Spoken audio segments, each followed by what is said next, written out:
I don't know if you saw this, but in the first home Red Sox game after the Boston Marathon bombing, David Ortiz spoke and he dropped an F-bomb. And this was the subject of much controversy. And we've now heard from the FCC how they're going to handle it. First, let me play the video for you. Take a look at this.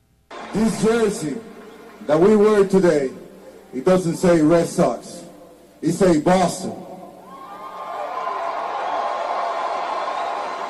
We want to thank you, Mayor Menino, Governor Patrick, the whole police department for the great job that they did this past week.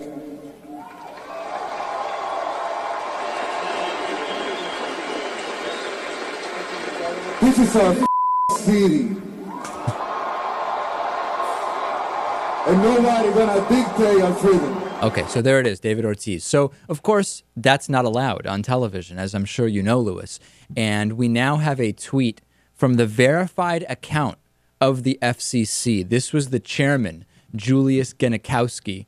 And of course, they had to deal with this. What are we going to do? David Ortiz dropping an F-bomb. Are we going to find someone? Who do we find? Do we find the network? Do we find David Ortiz personally? What do we do? And what do you think happened, Louis? I know what happened. Right. Okay, well, don't tell us. Okay. The tweet says, David Ortiz spoke from the heart at today's Red Sox game. I stand with Big Papi and the people of Boston, basically saying, you know what, this was just, it slipped out. This wasn't a scripted thing. There was no deliberate profanity aired. We are not going to fine David Ortiz. Now, I agree with this. I agree with this 100%. David Ortiz said the remarks weren't premeditated. He apologized if anybody was offended. He was just speaking from the heart. He says it just came out. It just came out, man. It just came out. Well, number one, the reason that you agree with this is because, first of all, you don't think there should be any of these FCC right. Well, codes and violations anyway. Yeah, I'm getting to that. I think that the FCC is totally hypocritical. And because of the situation and the specifics with the Boston bombing, they are saying we're not going to do anything about this one. But the FCC still has this policy where you've got to be careful. If kids hear the wrong word, all of a sudden their lives are over. I think that we need a completely different system here. If you have children's programming, by definition, those broadcasters are going to self-censor, right? They're not going to deliberately broadcast anything. They're going to use a delay. They're going to do whatever is necessary to avoid profanity. But if you have a live sports event, or in sports, you've been able to read the lips of players for a long time, and you know that they're swearing.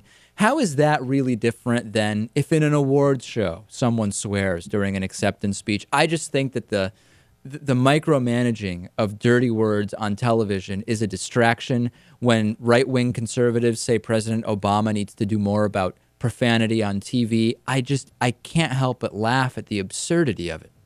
It is completely insane, a complete waste of time, probably more futile than the war on drugs, is the war on swears. But clearly the FCC here is making an exception because of the bombings. They don't actually care if anyone is speaking from the heart, even though Big Papi was speaking from the heart. Yeah. I mean, that's not why they granted him this exception. Of course not. No. I would just add that maybe the FCC violations make swearing more powerful. If they didn't have these violations, there would be a lot more swears on TV, and they wouldn't have as much of an effect when they're said. But just as a general point, I don't get why these networks don't just have a 6-second delay. I mean, when I watch NBA games, every once in a while, every few minutes, there's like a half-second pause. It's obvious that some player was swearing. I don't get why they didn't do that. Yeah, I'm not sure. And I don't know the answer to that. Don't know.